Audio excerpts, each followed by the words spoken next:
Late at night on June 29, 2024, a 35-year-old rapper was shot and killed while hanging out with friends. Around 11:10 p.m., Chicago police responded to calls about gunfire on the 3300 block of West Franklin Boulevard. When officers got there, they found a man lying on the ground, unresponsive and bleeding. He had been shot multiple times at close range. By the time he was taken to the hospital, it was already too late. He was pronounced dead. But what made this tragedy even worse wasn't just how brutal it was, it's that the entire ambush was caught on camera, and things were only going to get darker from there. This is the story of the life and death of Nico Whitehead, James Nico Durkis O'Neal Whitehead, better known as Don Cheeks. Wasn't just a name in Chicago's rap and acting scene, he was part of the culture raised on the South Side. Nico grew up around the struggles and the hustle of street life. He started performing early first in rap battles, then in small roles. In indie films on the streets, people just called him Cheeks. It was a name that meant something both in the world of music and in the streets. 35 Cheeks had earned what many in Chicago call OGS status, a title for someone who's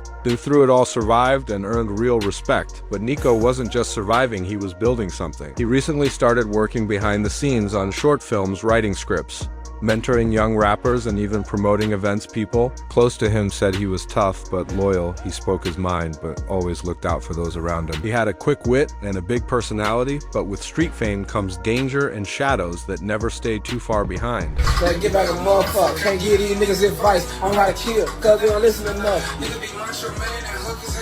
Y'all back with that bud. I go to church on Sunday. They hit his stomach.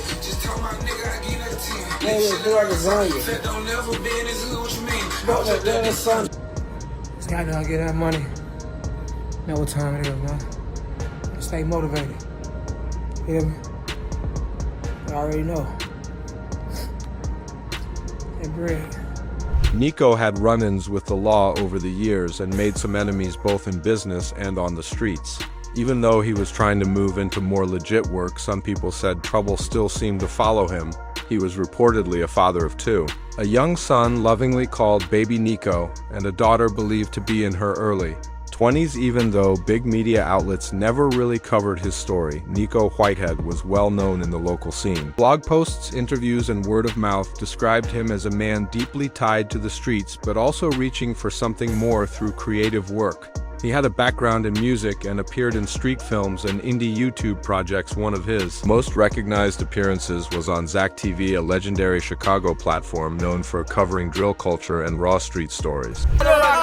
Freedom game, man, was the real game, man, was the real tees, man, them stand-up tees, man, never fall, man, you feel me? No matter what. The Kasho King on his way home, man, my nigga Rockboy, you know how the fuck all my niggas that's gone. You feel me? The Kasho King on his way home, man, we on the way, man. You feel me, man? You know how we bumming, man, all them guys. Rest in peace, Randy, all day, every day. Understand me, bang, bang, fun game, shit. Young nigga, understand me taking over. That's how we coming, man. I know y'all about to right here, Kings, man. Yeah, we better tell us. Money game, bitch, we worldwide. Bitch, I see a real, hey, been on fucking G.I. Bad bitch with Don Cheeks and all she do is eat. Never change on the game, cause that's how I be, cuz. I'm so 100, I don't know how to be, cuz. If a nigga play, I spray that fucking game. Touching on my back around the game, cause I don't play. So 100, nigga, I don't play. If I don't know you, I don't wanna know you, I don't play. That one appearance alone gave Nico a taste of underground fame in Chicago. But people close to him say there was more to his story than just street clout. Yes, he had ties to the streets, but he was also trying to break away from that life he had. Reportedly been out of prison for about a year and had started opening up, sometimes in his videos, other times just in private talks with friends. About real-life lessons, he spoke about loyalty, betrayal, the price of beef, and how dangerous gang really was. It seemed like Nico was ready to leave that world behind. Wanted to build something better for his kids, not just stories of survival, but a real legacy. Some people believed he was serious about changing, others weren't so sure. In a city like Chicago, especially in neighborhoods like West Garfield Park, a bad reputation can follow you forever. And in the streets, forgiveness is rare. Enemies don't forget. Eventually, Nico's past caught up with him on the night of June 9th, 2024. Just after 11:10 p.m., police were called to the 3300 block of West Franklin Boulevard in Garfield Park. a neighborhood known for both its close community and a long history of gun violence. Chicago police are investigating a deadly shooting on the city's west side. Officers tell us they were called to the area near Franklin and Spalding for a report of a person shot. That's when they say they found a 35-year-old man who had been shot several times. The victim was taken to a hospital where he later died. It's still not known who fired the shots. When officers arrived, they found a chilling scene. A 35-year-old man, later identified as Nico Whitehead, was lying on the sidewalk unresponsive and bleeding from multiple gunshot wounds. Shell casings were scattered all over the ground. A crowd had started to gather. Some people were filming on their phones while others cried out in shock. Witnesses said they heard more than a dozen gunshots. Before seeing a dark-colored car speed away from the scene, paramedics did everything they could to save Nico. He was rushed to Stroger Hospital, one of Chicago's busiest trauma centers, but his injuries were too severe. Shortly after arriving, he was pronounced dead. News of Nico's death quickly spread through Chicago's South and West Side communities, especially among those who knew him from the underground music scene. To some, Nico was still fighting his inner battles. To others, he was a man trying to change and write a new story for himself, but on that June night, it seemed like someone from his past made the decision to. That story for him, what made the killing even more disturbing wasn't just how bold the attack was, it was that the entire thing was caught on camera. A widely shared eyewitness video shows Nico Whitehead being surrounded by multiple men in what looked like a planned ambush.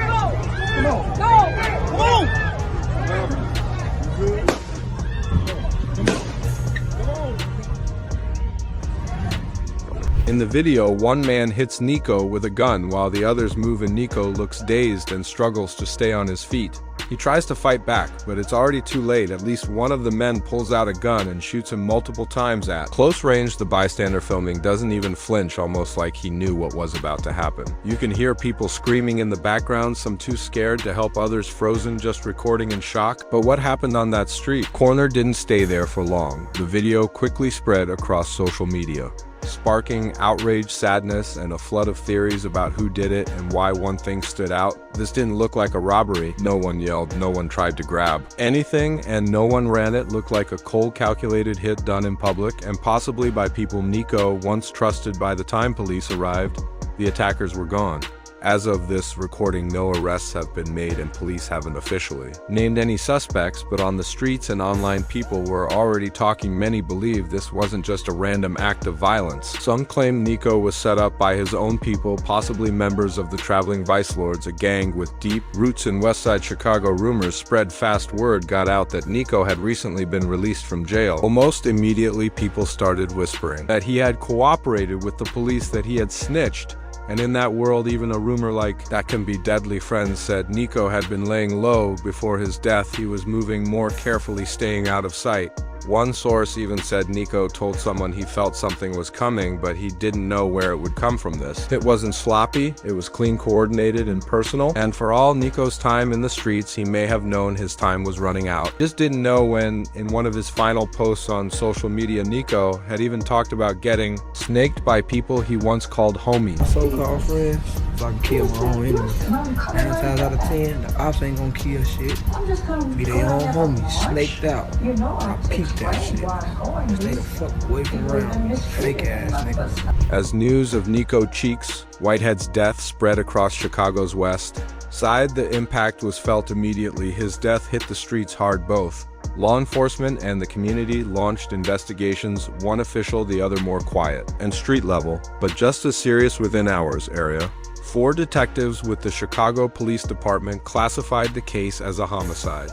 Officers from the 11th District locked down the crime scene on the 3300 block of West Franklin Boulevard. Spoke to a few witnesses still hanging around, but most people who had seen what happened were already gone or stayed silent. No shell casings were recovered publicly, and police didn't release any details about suspects or motive, but behind the scenes detectives were gathering surveillance footage from nearby gas stations, apartment buildings, and corner stores, hoping that one camera, one angle might show who did it. Officially, police haven't confirmed a motive, but the video of the shooting, Nico's past gang ties, and some of his recent social media posts all point to betrayal. This looked personal, and those close to him believe he saw it coming. While law enforcement kept quiet, the streets were buzzing in the days after Nico's death. Neighborhoods from Garfield Park to North Lawndale mourned. Online tributes poured in. Friends and fans posted old clips of Nico in music videos, interviews, and his appearances on Zach TV. To many, he was a local legend, the West Side Cheeks. To others, he was just a father who didn't deserve this. Photos and posts showed him smiling with his 2 kids, a daughter and a young son. But offline, the reaction was more complicated. People who knew him personally remembered someone who was trying to change. Some believed he truly wanted a new life. The most heartbreaking part, many described his death as inevitable. Not because he deserved it, but because the streets don't often let people walk away in that world. Trying to change can be dangerous, but for Nico's children, especially his young son, this wasn't just a street story, it was forever. A funeral was held for 35-year-old Nico Whitehead at Queen of Heaven Catholic Cemetery in Hillside, Illinois. Family, friends, and community members came together wearing his favorite colors to honor his life and mourn his loss. The service reflected on his journey from growing up on the West Side to his place in local music, street culture, and independent films. Loved ones remembered him as a complicated but genuine person, a father, a friend, and a man who, despite everything, was trying to turn the page.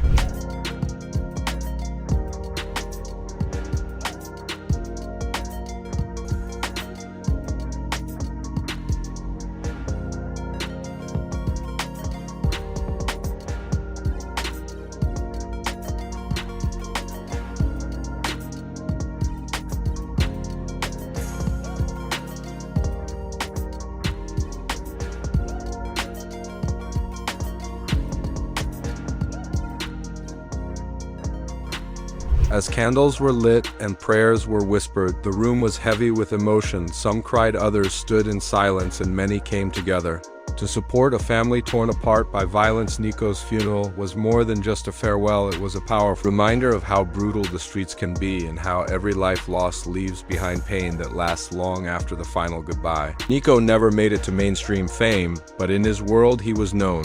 Through music, street films, and even the hustle, he built a name, one that meant something to a lot of people. Some were loyal, some weren't, but they all knew the life he lived. Nico Cheeks Whitehead's death wasn't just one man's story. It spoke to a larger truth that in cities like Chicago, young black men too often lose their lives, not to strangers, but to people they once called friends. What do you think about all this? Drop your thoughts in the comments below. And if you found this story powerful, make sure to like, share, and subscribe for more real stories just like this one.